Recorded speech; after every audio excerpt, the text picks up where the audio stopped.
No, this one I'm excited about. This has been something that I've been utilising the last couple of years, been learning a lot about it since I moved to America almost 9 years ago. Probably last 5 years been dedicating a lot of time to it, trying to figure it out. But back home in Australia, when I go back and growing up there, I fished for Murray Cod and barramundi. There were two species that we have there. And growing up catching the Murray Cod, now looking back at it, they probably helped me more than anything because they're just like a big overgrown bass. They get to over 100 pound. They kind of look just like a bass. A 50, 60 pounder is a solid one, and they eat big swim baits, big topwaters, spinnerbaits, everything big. And it was my real passion chasing them from a kid. So when I came over here I grew up fishing bass tournaments in Australia, but they're an Australian bass. We didn't have largemouth, didn't have smallmouth. So when I was 26, 27 years old and I moved over here, I fished the tournaments and I dedicated everything, but at the end of the season I would go back to Australia and couldn't wait to go and catch big Murray Cod because, chasing bass here in the tournaments, a big one was a 5 pounder. And as I went through it, a couple years into it, I met like Oliver Nye and kind of Brandon and a few guys, and I started seeing the big swim bait deal. And my ears kind of pricked and I watched it, and I started learning some of the California style swim baits, big baits for big bass, and seeing that they were catching Tina's 15 to 20 pounders, and that to me just got me excited. And I'm like, I want to be doing that in the off season. And so that's what happened. I met Oliver from Big Bass Dreams. I end up getting really good friends with Big Pete down in Austin, Texas. And at the end of every season, as soon as the bass season finished, I would get down there, and instead of catching, fall fish and going fishing, I'd literally put every one of my rods and reels away, and I'd pick up these big swim baits and we'd go chasing basically the fish of a lifetime.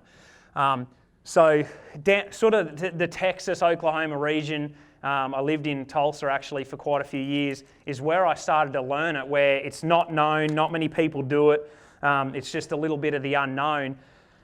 And what happened after years and years of doing it, that's down in Lake Austin there, not last year, the year before, I started really dialing it in, catching some big bass, and it was great, and I was enjoying it, and I was starting to get a lot of confidence, but I wasn't using it in a tournament fashion. I saw Brandon and a few of those guys have it on their deck, and they had a negotiator or a big glide bait, and I'd be like, man, there's no way they're going to use that in the Elite Series or this and that.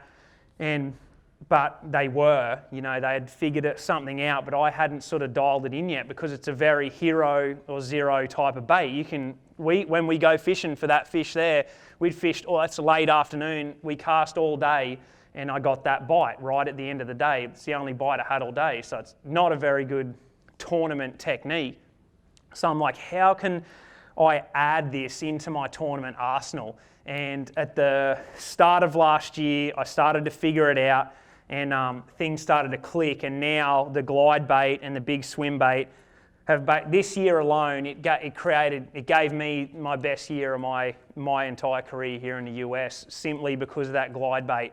It got me out of trouble, it got me into a lot of trouble, but I figured it out, how to use it, when to utilise it, when to not utilise it.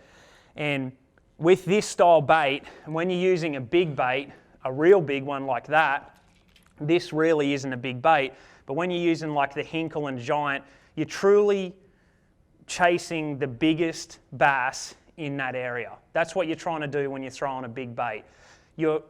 Yes, we can catch huge ones on jigs, we can catch giants on a little crankbait, little baits catch huge fish every day, but when you're fishing that, you're hoping you catch a big one.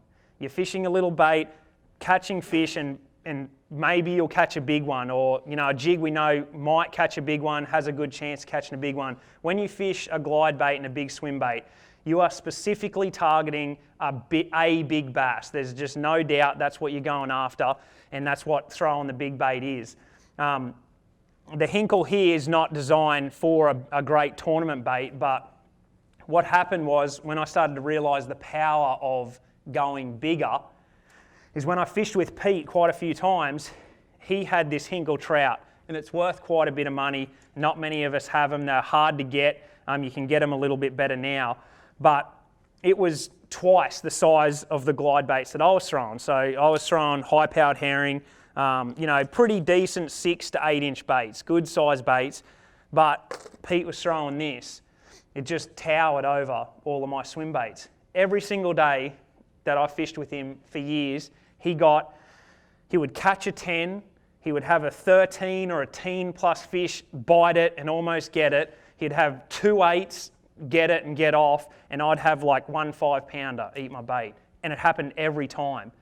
And the way I can kind of explain that and what I've sort of learnt is the smaller the bait is. It's Mike Iaconelli. This is Bass U TV. Here's what's awesome about Bass U TV. You get the top instructors. Real tools that help you catch more fish consistently. And that's why you want to check out Bass U TV. Join the Bass U family. Welcome to Bass U TV.